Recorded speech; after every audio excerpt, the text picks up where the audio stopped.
Hello, welcome to Pyramid Knits. My name is Liz, and this is my podcast where I talk about my knitting projects, crafting projects, and just other stuff that I get up to. I am a knitter and a natural dyer. I am coming to you from my home outside of Taos, New Mexico in the southwestern United States.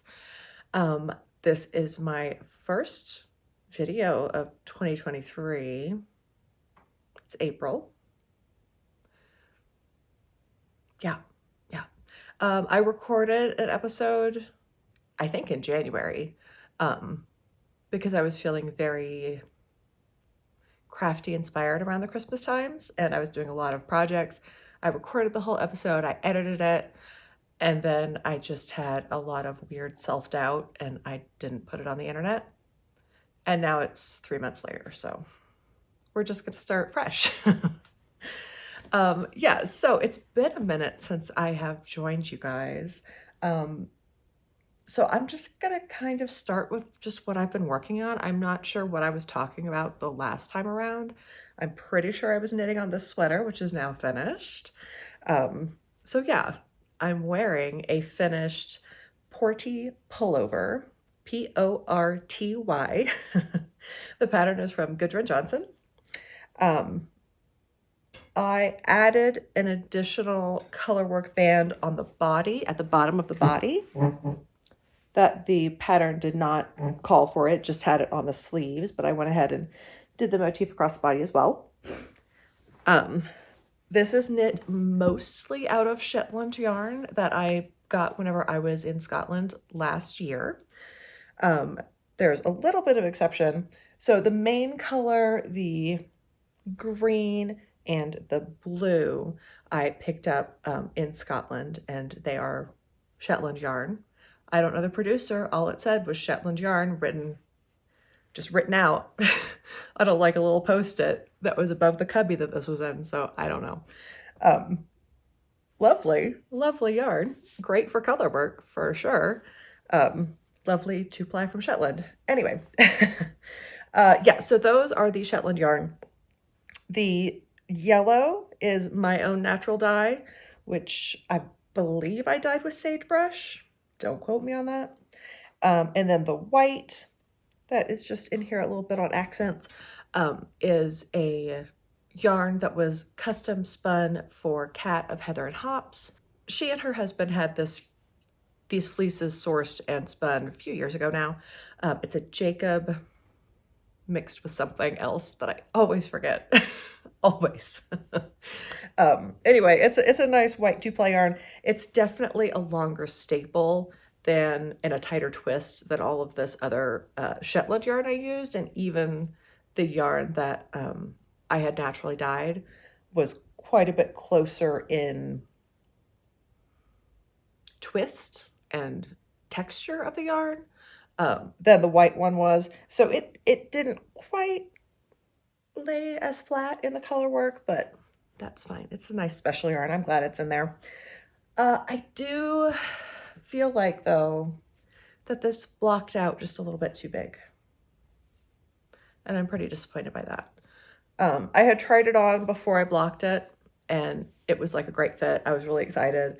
And then I blocked it, and then I went on a trip. So it got blocked and got put in the suitcase, and I didn't put it on until I was at my destination. And I put it on, and I was like, oh no, it's too big. It grew too much.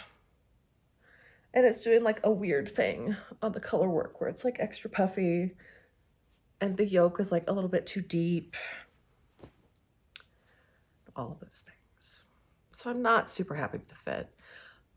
But as a more experienced knitter, I do know that a lot of times I will block a sweater, and the first few times that I wear it, it's oh, it just doesn't quite fit right. I'm not real happy with it. And then after I've worn it a few times and it kind of settles into my body shape and it kind of gets worn and maybe pulled in a little bit more, I generally tend to like my sweaters a lot more after they're a year old or so, and they've been worn a bit. they just fit a lot better. They feel a lot better. A lot of times straight off the blocking mats, I'm like not the most happy, which is really disappointing because I was super happy with the actual knit of this. And the color palette and everything is great. So I'm just gonna, you know, persevere and wear this when I can, and hopefully it'll kind of like pull in on itself a little bit. And there's always the option of just very carefully and well monitored putting it in the dryer when it's a little bit damp, and just letting it go a little bit. If I do that, I'll be checking it like every 5 minutes to make sure it hasn't gone beyond any sort of just minor shrinkage. Yeah, so this is my Porty pullover from Goodyear & Johnson. Really fun yoke pattern to knit. I will say it got to be a little bit of a slog there through the body and the sleeves because this thing is knit on size US 3 needles, which is pretty fine. Pretty fine. Not the finest sweater body I've ever knit, but pretty fun. I only have one other FO to show you, and that is, where'd the other one go? That is my Starkin mitts, which I had been working on last time as well.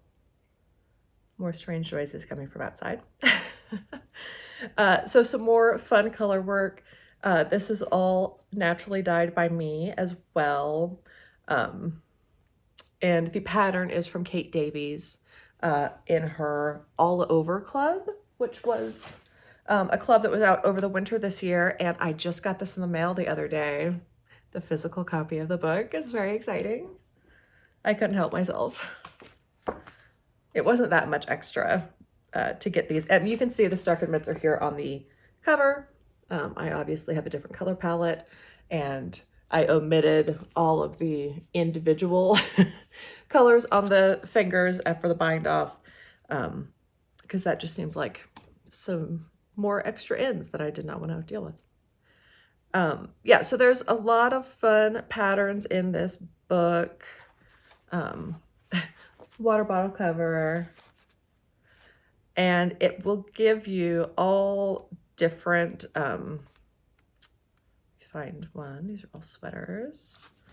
Yeah, I'll just show it like super quick, but it'll give you different color palettes for all of the different designs, with different numbers, different numbers of colors.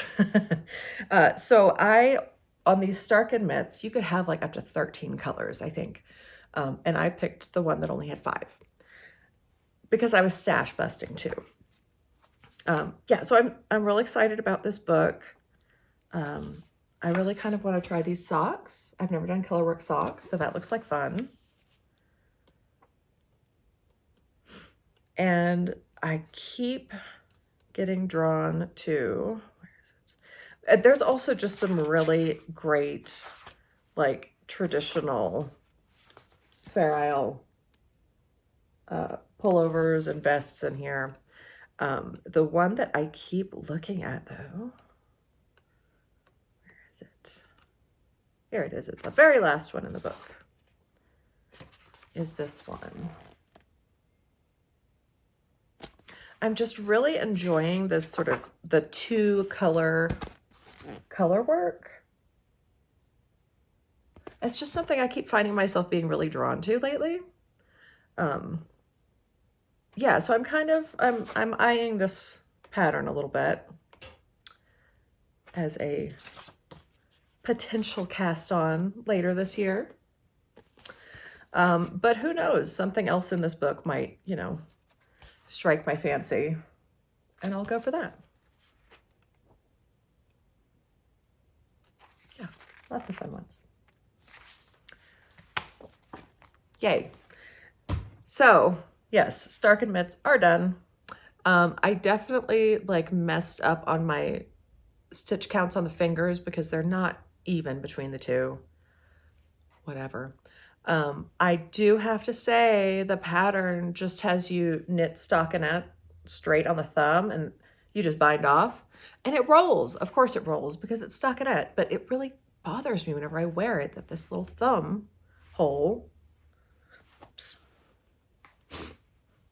rolls down. It doesn't do it on the fingers really, I think because they're smaller circumference, but the thumb is wider and it just does this little roll down. And that I find that very annoying. You know, a little bit of rib or like a couple rows of seed stitch at the end of the thumb would prevent that from happening. But whatever. Yeah, so these are my mitts, which actually match this sweater pretty well. Yeah, we go.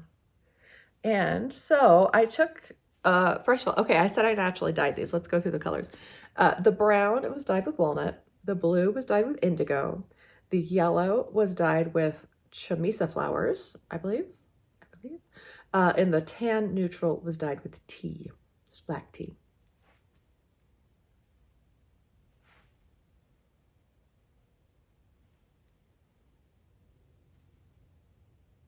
Very fun. I love them. So I took both of these finished objects. They both got blocked together and then they both got thrown into a bag and they both got taken to Chicago with me because I impulsively went to YarnCon. I didn't know that was a thing until the beginning of March, and it was at the end of March into the beginning of April, so it was last weekend. And they had 2 days of classes, 2 days of marketplace. I just had never been to Chicago before and thought, hey, there's a yarny thing happening. And I have been itching to get out of town. Really been wanting to do some travel, get somewhere. So I went and it was fun. And I wore this and I sweat my little butt off walking around that marketplace. Oh my Lord. Anyway, I'll get to the acquisitions here in a minute. I know I'm talking about it, so I might as well just do acquisitions now, and then I'll talk about my works in progress later. Yeah, so I flew up to Chicago, got myself a hotel room, bumped around the city. I went to a Second City show, which was great fun. Explored lots of cool little restaurants and breweries, got myself a deep dish pizza, got myself a soft pretzel. Did not get a hot dog, did not get a Chicago beef. Almost went to opening day at Wrigley Field just because it was happening while I was there. But then I thought better of it because I'm not that into baseball and those tickets were expensive. So, but still, I went to Chicago. It was great fun. And I bought some yarn. So let's look at it.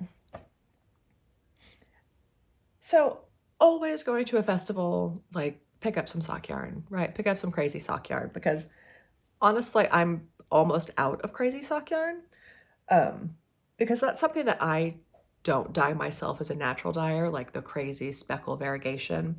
And I'm usually not like much of one for that style. I'm much more of sort of the traditional kind of a style, except whenever it comes to socks, like just make them wackadoodle, please. I want wacky socks. So I picked up a wacky sock skein from Northwoods Fibers, and they just had so many crazy fun colors with these neon little pops in them. And again, like not necessarily a color I would normally go with. I'm not super into the blues and the purples. I'm much more of like a warm tone kind of a person. But this really gets into sort of the warmer purples. And these little specks of yellow and orange. And you know what? They're socks, so they're supposed to be wacky. So these will be a fun next sock. It's basic 80/20, 400 yards, 2-ply. The colorway is Oceanography from Northwood Fibers. Yeah, excited about that one. I also picked up, intending for like a hat or something, because I knit garments for myself. I don't knit accessories for myself that often. And also very, very sad, unless it turns up, which I don't think it's going to, I lost a hat in Chicago. I was going to pack everything up at the last day, and like I hadn't seen that hat in a couple of days, but I hadn't really needed it going out, so I guess I hadn't really looked for it. It just wasn't in my bag. And I was like, well, I don't need it, whatever. And then I was packing up at the end of the trip, and I was like, where is my hat? Where's my hat? And I was thinking like where the last place I had it with me, and it's like, oh, I might have like left it at the bar after the comedy show. If it like fell out my bag, I took a lift home. I'm like, maybe it fell out in the car. I don't know. It's gone. It's very sad. I loved that hat. It was a sock head hat, but I just loved the yarn that it was made out of. It was this really cool, it was a partial yak base. So it was like a gray base with like these iridescent colors on it. So I might need to make myself another sock head.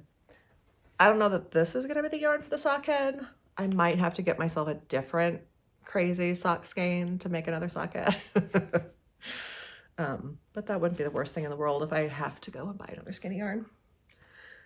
But anyway, I bought this with the intention of making a hat, but claims to be a sport weight, but it looks pretty plump for a sport weight to me. I think this could very easily pass for a DK, maybe even push it to a worsted. It is from Lavender Loon Yarn Company. The base, it's their Rowan Sport, 276 yards for 100 grams. It's 75% Cormo, 15% Corriedale.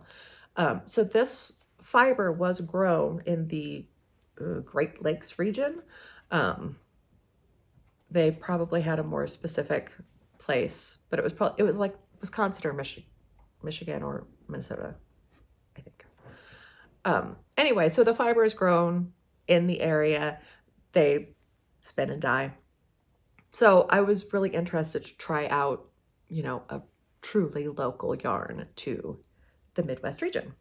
And I love Cormo. Corriedale, I don't know that I've ever worked with it. I have worked with Cormo, and it's luscious. It's super soft. It's got a real nice bounce to it, and that's what this yarn feels like. Their math doesn't add up. They said 75% Cormo, 15% Corriedale, and that is only 90%. So 10% of mystery, I guess, 10% of love, maybe. I would guess it's 85% Cormo or 25% Corriedale, and that's just a typo. But yeah, it feels quite reminiscent to the Cormo yarn that I've worked with in the past, which I loved. And this is a nice warm tone. Colorway is Spice. I don't know if I said that. So I think this will make a really nice hat. And then I was also thinking, oh, it'll also make a really nice like yoke to a sweater too. So not sure which way that's gonna go, but since I lost a hat, I should make a hat. But this is thicker, so maybe I should make a sock head, which means I need to go to the yarn shop so I can get some more funky yarn.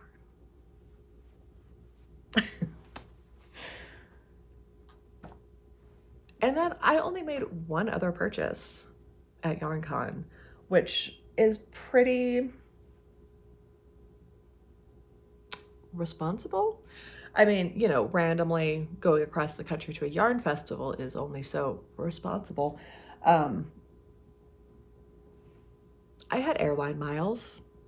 It was fine. It was fine. Okay, so the only other purchase I made, but it was a sweater quantity. And it's just so pretty. Look at that. So I saw this green in the stand, and the YarnCon festival was held indoors, so it was like, overhead lighting of like a convention hall kind of a thing. And I was like, oh, that's a real pretty green. I got it home and saw it like in natural light in my house, and I was like, oh shit, that's a really nice green. So it looks way better in natural light now that I have it home even than whenever I bought it. And this is from Why Not Fibers, also a Great Lakes yarn, grown and spun in the Great Lakes region. And this is a Polypay Targhee cross. I have worked with Targhee before, also love it, very springy, very bouncy, very soft. Polypay, I don't know, I'm gonna have to read up about that. And again, they claim this to be a fingering, but it looks real thick to be a fingering to me. I think this could easily pass for a sport. And it's not the most even spin. Like, as I'm looking at it, it's like, yeah, it's a pretty rustic spin. There's a good bit of variation in the yarn thickness. It's not a hand spun, it was machine milled, but not the most evenly, which is just something that I should be aware of so that I can pick the right pattern for this yarn. And I have an idea in mind. So I only got 3 skeins because they're 400 yards each. And I was like, I think this can pass for a sport. It also appears to be a woolen spun, which means that it will bloom up a lot more. So I can have more sort of range in my gauge. The yarn will be a lot more forgiving to that. So the pattern that I'm thinking about for this one, and I've had it in my queue for a really long time because I've had this book for a really long time, and it's actually the one that's on the cover. It is the Selenite cardigan, and this is number 6 Lane magazine. It's autumn winter 2018. So I have had this one for quite a while, but when it came out, I was like, I want to knit like everything in that book. And I've knit 1 sweater and 1 shawl out of this already. The one that I'm looking at is the Selenite. Here are the instructions, but there's no pictures there. Let me find the pictures. Oh, and see, again, every time I look through this, I'm just like, I don't even like shawls, really. I don't like wearing them that much. I don't like knitting them, but I want that. I want it. It's so pretty. Look at that. It's just gorgeous. Okay. Here it is. They're still like not the best pictures, are they? Anyway, here's some close-ups of the selenite. It has the reverse stockinette side facing forward, and it's got a little lace cable detail on the raglan. So the fact that this has the reverse stockinette, so it's the purl stitch side facing outward, and that this is not the most even yarn, that having the bumpy side facing forward is going to cover up a lot of that, and it's not going to make it nearly as noticeable. And also, it's like a really neat little rustic cable pattern. Very pretty. I just feel like it would be nice in this yarn. I've wanted to knit this cardigan for a very long time. It's been on my list since this came out 4.5 years ago. But I just haven't had the right yarn. And I think this is the right yarn. And also just like a bright green cardigan. Yes, yes, I want that. So I might be doing a little bit of yarn chicken. However, as you can see, it's got kind of a long body, and it also has 3/4 length sleeves. So I think I can pretty easily adjust the length of body and or sleeves if I need it to be a little bit more, if I need to save yarn. And I don't think that will really do anything to hinder its wearability, you know. So yeah, I have 1,200 yards of this.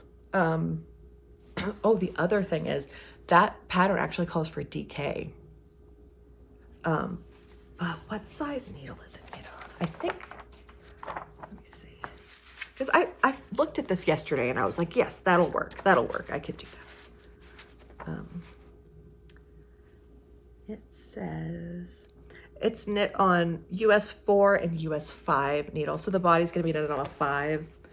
And, you know, I'm even knitting the body of a sweater on a 4 with a fingering is gonna make a fine fabric. And with this slightly thicker and woolen spun, knitting this on a 5 for the body, I think is gonna be just fine. You know, and it's an open front cardigan. It's supposed to be more of a transitional season piece. So yeah, I think I finally found the yarn for this pattern. So hopefully I'll cast that on soon-ish. My birthday is coming up next month. This would be a good birthday cast on. I think this might be my birthday cast on. Thank you for helping me decide that. So that's all I bought at YarnCon because I was trying to be a good little girl. I wish I had bought more just because I want more yarn in my life. But I didn't have enough space in my suitcase. So when I went last year over to Scotland, and I also went to Iceland, and I went down to London, I packed an extra bag. I packed an extra duffel that I could like scrunch down on the way over, and I completely filled it with yarn on the way back. For this quick weekend trip to Chicago, I did not do that and said, you can only buy as much as you can fit in your backpack. So that's what I did. So one of the classes that I took whenever I was at YarnCon was on mending and mending your hand knits. And really kind of looking at mending as that sort of radical act of anti-consumption. Like, I'm not gonna throw it away, I'm gonna fix it. I'm gonna make it useful again, and it concentrated a lot on visible mending as well. And I had a big old pile of stuff to mend. I still have a big pile of stuff to mend, but I went through and I mended some things this morning with the new skills that I learned. So I'm gonna show you what I did, which some of it is not so great, and some of it is better.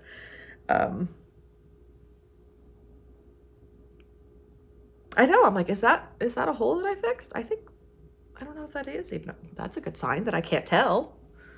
That's a good sign. Where's a hole? There were several in this. This is my litmus cowl. It's a pattern that was up from Stranded Dye Works. I don't know if they have it published anymore, but they always used to just joke about it like it's a pattern. You cast on 100 stitches provisionally, and it's fingering weight on size 4, and you just knit a tube, and it's striped. The end. And then you Kitchener it together at the end. Anyway, love this thing with the blue gradient. It's just like the most fun. But it had a few moth holes in it from storage last year. So I haven't worn this at all this winter, which is really sad. It's just been sitting in my mending basket, but I fixed it this morning and I can't find the spots that I fixed now. Oh my gosh. Really? Really? Oh, here's one. So here's a little spot that I fixed right there. I just tried to go over Swiss darting style, and it's not quite the same color blue, but it's one of the blues from this gradient. I think it's just like the next one off. But it's a little lumpy bumpy, but it was just one little stitch that was broken through, so I just did a little Swiss darn there.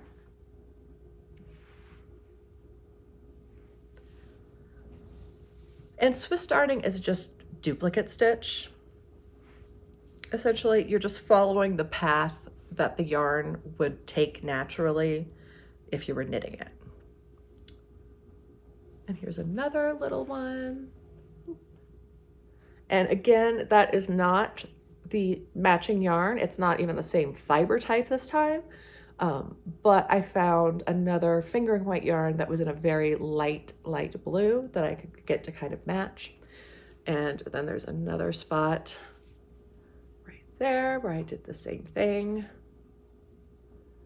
And that was a little bit bigger of a spot. I think there was a couple of stitches that were missing there, so it's a little more visible, but I just tried to match the knit stitches as much as I could. And I think there's one more hole in here, but I don't know where it is, so yeah, anyway, this is back in rotation now, which is very exciting, except that it's going to be like 70 degrees this week. So I think this is going to go back in storage.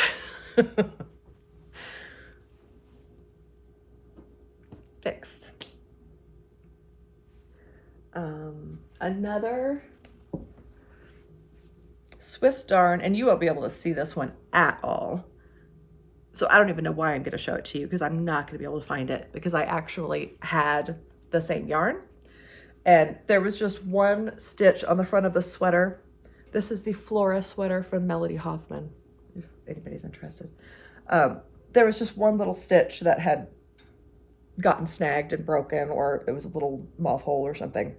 And I just, yeah, came in through the back side because it hadn't even like fallen down a stitch yet, and just like I was weaving it in and just darned in on the back side, and you can't see it at all, and it's all fixed.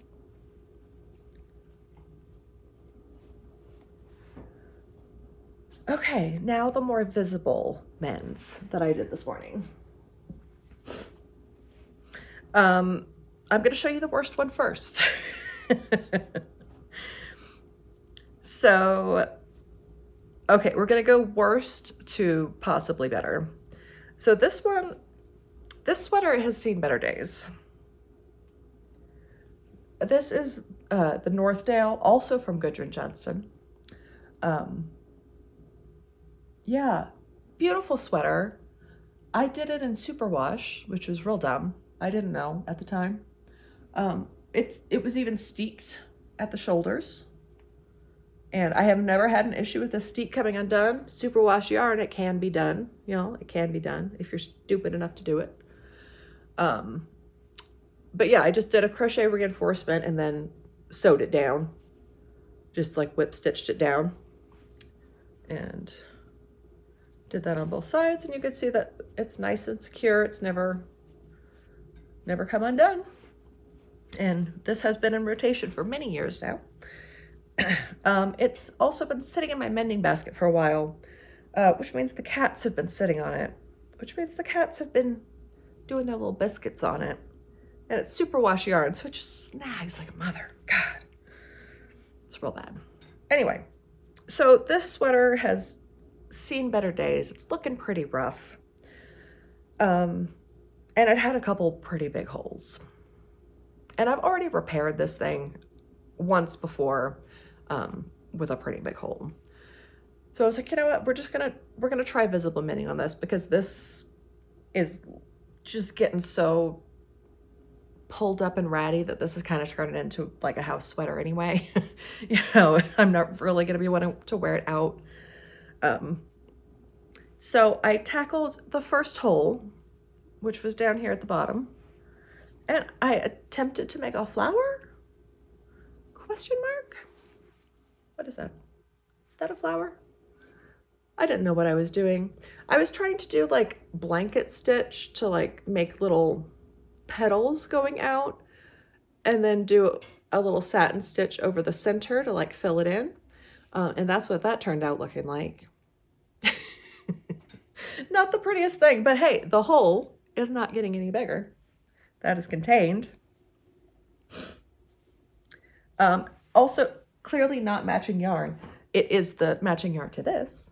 I just went ahead and used it. I was like, oh, a light pink, that'll blend. That'll blend enough.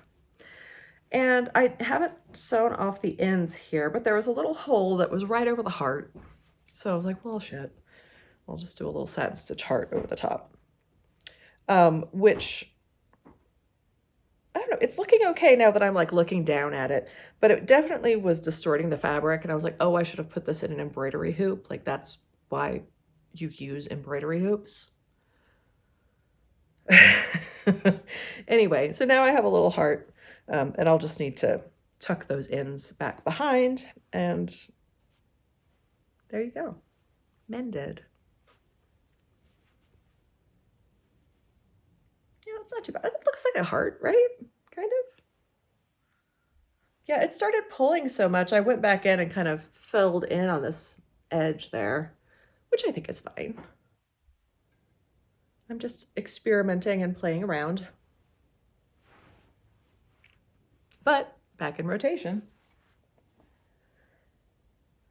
And the last thing I mended this morning, which was maybe the best mend, I don't know. It's not that good either, frankly.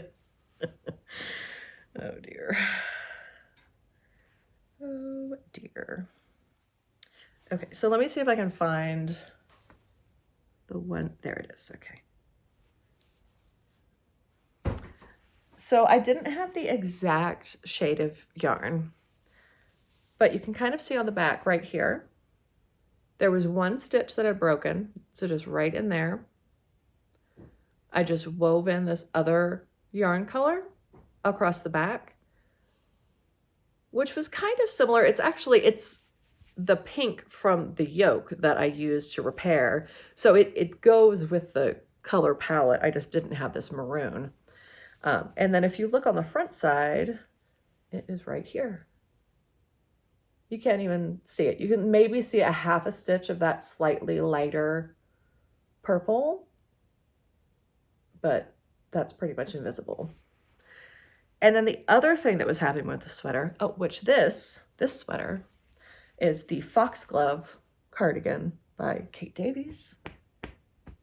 Shit all over it. Very cute. I did this out of Knit Picks palette way back in the day. So the other thing that happened to this is the edging had come off, the bind off had unraveled right here. So I just went in with that slightly lighter purple and did a blanket stitch right along the edge. And as I'm looking at it now, it's puckering a bit because I think I did too many stitches in there. But I wanted it to be really secure. So there you go. And now that edge is nice and secure, and it's almost unnoticeable. That's also kind of like right back here, so it'll be covered up by my hair most of the time anyhow. Yeah, back in rotation. Excellent. So that brings me down to my whips, which I only have 2. I take that back, I have 3. But one's a sock, and as we all know, socks don't count. So my first one is a crazy sock. I'll just show it to you since it doesn't count. These are my newest crazy socks on the needles. I don't remember the dyer. Oh no. I got this in a yarn swap, and I just checked in the middle. I didn't put the tag in the middle of the yarn either. Oh, I have no idea. I think they're from Kentucky, the dyer. That's the best I can give you. Oh dear. Anyway, super fun color. Super fast color changes. It's like every row is a different color. It's doing these great micro stripes, and I'm very much enjoying knitting it. And just doing basic 3x1 rib across the top. I was knitting up the toe of this, and my friend saw it and he was like, oh my God, I want socks made out of that. And I was like, are you sure? He said, yes. I'm like, are you sure? He said, yes. Are you sure it's not too pink? He said, yes. So I increased up to a men's size, and these will be for him. So whenever they're done, he better not be like, oh, that's like kind of pink, because they won't fit me at this point. So those are my socks that are going. Hearing dogs doing things. And yeah. So back at the beginning of the year, it seemed like everybody was knitting a Lento sweater, because Rebecca and Amy Palco of Crayabea Knitting Podcast and the Meaningful Stitch Knitting Podcast, we're doing a knit along called Let's Lento, and everybody was knitting lentos. And it's a nice basic top-down raglan, fingering weight with mohair, I am using alpaca, I think, and knit at a fairly large gauge, so it goes pretty fast.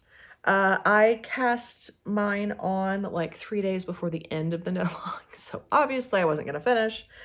I had hoped that I would finish this in time to wear it when I went to Chicago, but I didn't. I only finished this one in time to wear to Chicago. So this is my Lento so far. I am almost done with the body. I am literally at the bind off. I am going to do a tubular bind off at the bottom of the body, as the neckline is a folded neckline, and you get that lovely sort of rolled over effect because it's actually rolling over.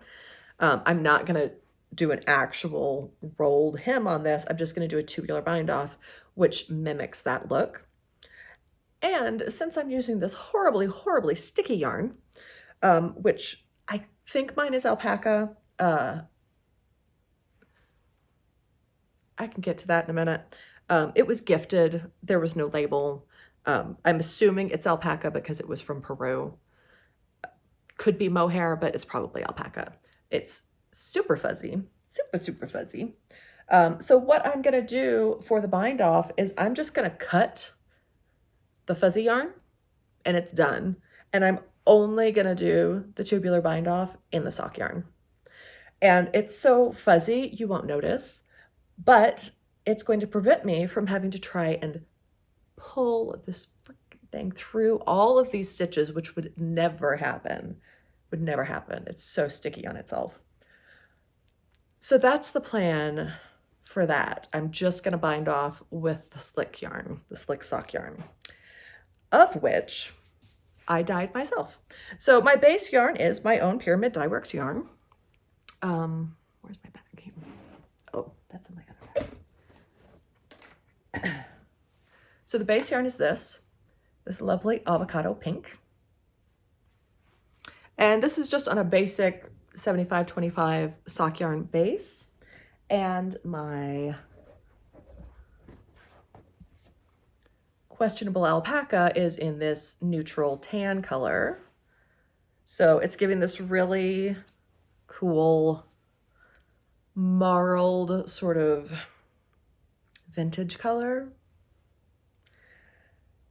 Yeah, super fun. So I'm excited to get this bound off so I can try on the body, because what I've done with this, as I keep learning, when sweaters end up a little bit too big, I need to pick a smaller size for my shoulders and I need to do body modifications so it will fit better. So that's what I'm trying to do with this sweater. So I picked I was kind of in between sizes. I aired small and I added bust shaping. So hopefully this will fit well whenever I put it on, but we will find out. So yeah, I went with the smaller shoulder size, did the regular yoke, and then right after I split for the sleeves and the body, I added in 2 inches of short rows right here at the bust, which it's like next to impossible to see, especially with all this fuzzy yarn on top of it. Like you just can't even see where it is. To add in and give myself an extra 2 inches in the front to prevent that front sweater from riding up, because if my body's going out further in the front, the fabric has to go out further, so it's not going to fall as far, right? So if I add in that extra little wedge, it should fall nicely all the way around. That's the theory anyway. So yeah, get the bind off done on this, and then I have Sleeve Island. But the sweater is knit on size US 10 needles, so it does knit up pretty quickly.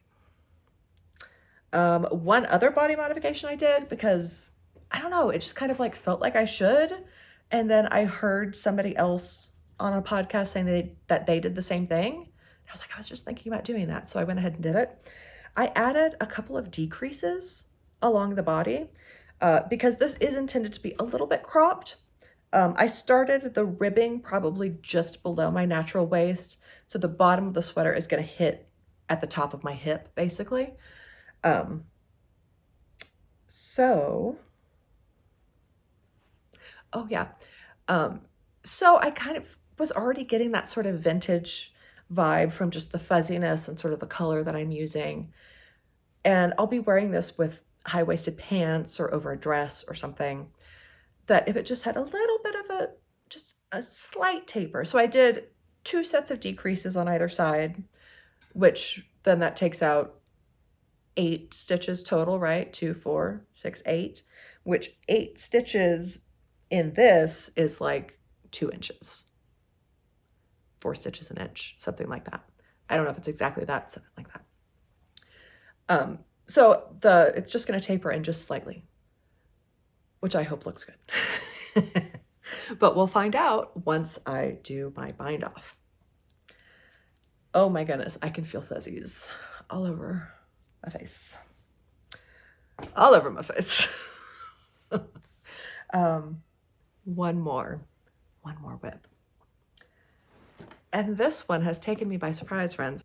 So I'm trying to knit more samples in my own yarn, in my Pyramid Dye Works yarn, which is all naturally dyed.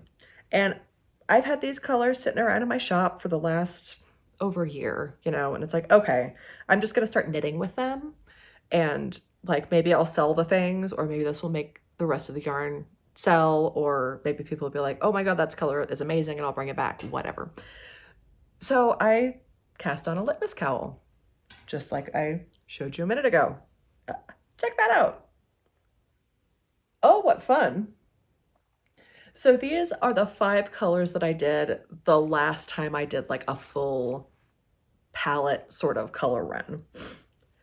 And this is dyed with sagebrush, indigo, sagebrush, avocado, avocado, and that's it.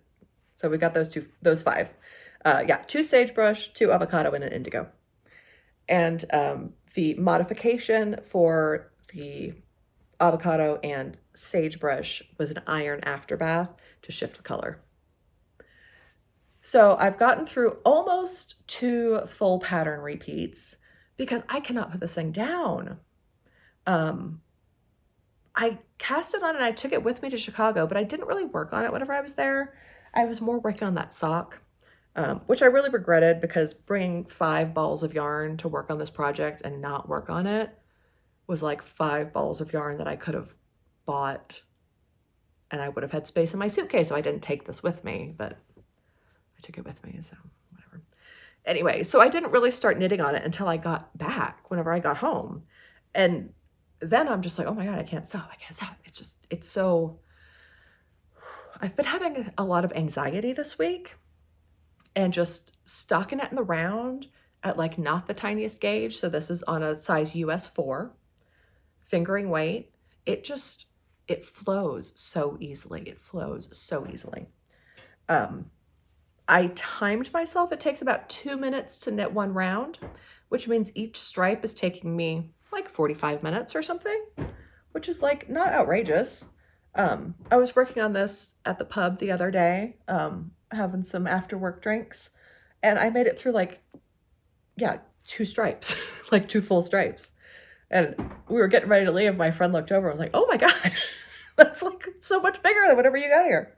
Like, yeah, I know.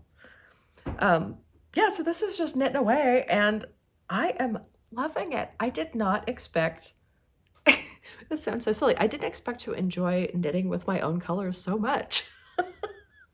I mean, I'm knitting with my own colors on the Lento as well. It's the same avocado. I keep trading this ball back and forth between the 2 projects, actually. And I've knit things with my own natural dye before, but just seeing these color blocks, I'm just loving it. I'm getting to see all the tonality in all of these colors, and I am in love with my own yarn, you guys. It's so silly. So yeah, I can't put this down. I keep just going away at it, and suddenly I do 1 stripe in a sitting, and it's like, okay.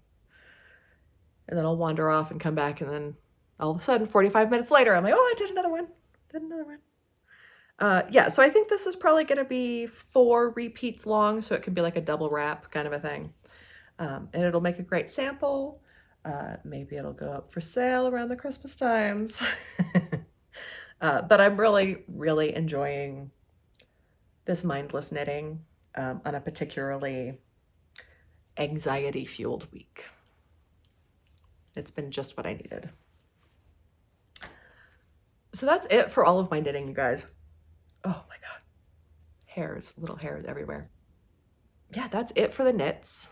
There is the quilt project. I will have to go over and do a little separate section for that to discuss the quilt project. And I have a queue of garment sewing projects that I really need to tackle.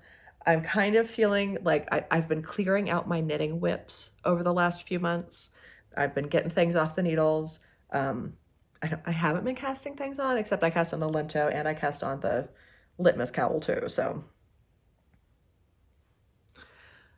anyway, I'm trying to get my knitting whips off the needles, especially as the warmer weather is coming in and I can feel I need to take this sweater off because it's getting warmer.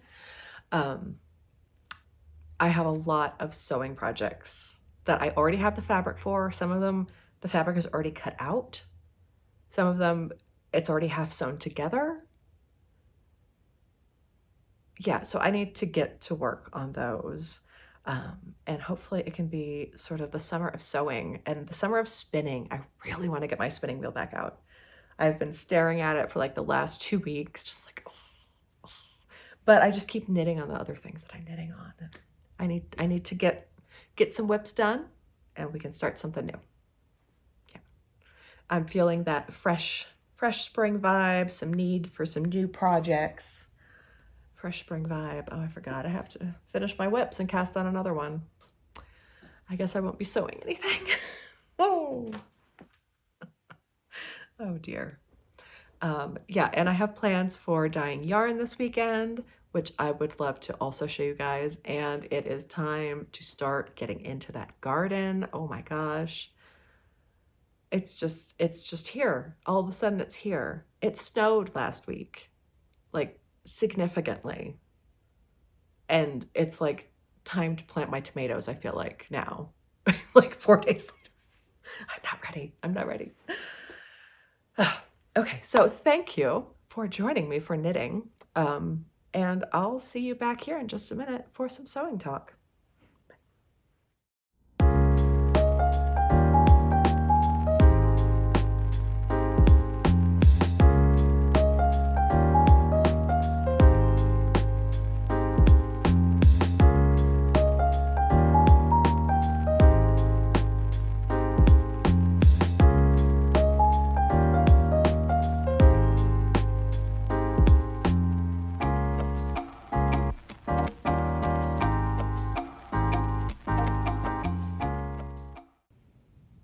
Hi there, friends. It is a new day. I'm sitting at my sewing machine. I recently rearranged my house. So now I feel like I can leave my sewing machine out all the time, which I don't know if that's a good thing or not. My dining room table is much more out of the way and not sort of in the middle of right where you're walking all the time now. So this feels a little bit more in the corner than just taking over the house. So it's just kind of been sitting out. I've told myself I can't put it away until I finish the quilt. I'm almost done. It's almost there. I have the quilt here. It is fully quilted. My cats have been sleeping on it. It's gonna be a bear to get all this fur up before I gift it. Now I'm working on the binding.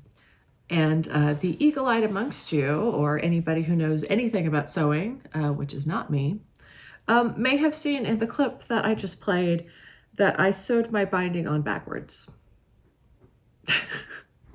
I sewed all of my strips that way. I went to lay them out, and instead of laying out flat, they all went at a 90-degree angle, and I was like, oh my God, what did I do? Of course. This project is just like cursed. It's not cursed. I just jumped in to the deep end and I'm treading water like not very well. Yeah. So I had to go after that, and I seam ripped all of my binding apart. I re-sewed it the right way.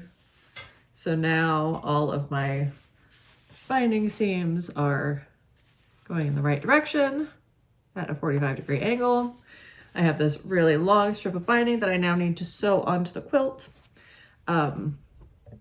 According to the internet, I am now supposed to sew the binding with the machine onto one side, and then I will hand stitch around on the back side to close it up. So that means theoretically I only have to have one more sitting. I just realized I'm shaking the camera as I'm exasperatingly hitting the table. I'm so very sorry. Motion stabilization. I'll see if I can figure that out. Yeah, so that means theoretically I only have to sit down at the sewing machine one more time with this quilt, and then I'll have to sew on the binding by hand. I was gonna say, and then it'll be done, but it won't be done. And I don't know how long that's gonna take me. I don't know. I'm not real great at like binge watching shows. I usually can't watch more than like 2 episodes at a time. I'm just like, okay, that's enough. I need to move on to something else. But I may need to have like a movie marathon or something one Sunday and just get it done. Yeah, my father's birthday is towards the end of this month. So this was supposed to be for Christmas. It's now going to be a Christmas birthday present. And I think that counts. And once I'm done with this, I'm going to allow myself to start working on some clothing again, which I didn't bring any of that out today because I haven't been working on it. But I have 2 garments in process, a tank top and a plaid skirt. I have fabric that has been washed, but I haven't cut out the pieces yet for like a shirt dress with half sleeves and for a corduroy sort of pinafore dress thing. My intention was to have made that corduroy dress for this winter. So we'll see how I feel about that. That one might just get pushed off towards, the end of the summer and do that later this year. So it's a little bit more seasonal, and I can work on some more summer items in the near future. So that's all I'm going to talk about today. I'm going to let you guys go. I'm going to leave you with some footage that I filmed probably back in January that was supposed to go with this original podcast. There's not that much snow out there anymore. Ski season is over. Thank you so much for joining me, and I hope that you'll come and see me again. Bye.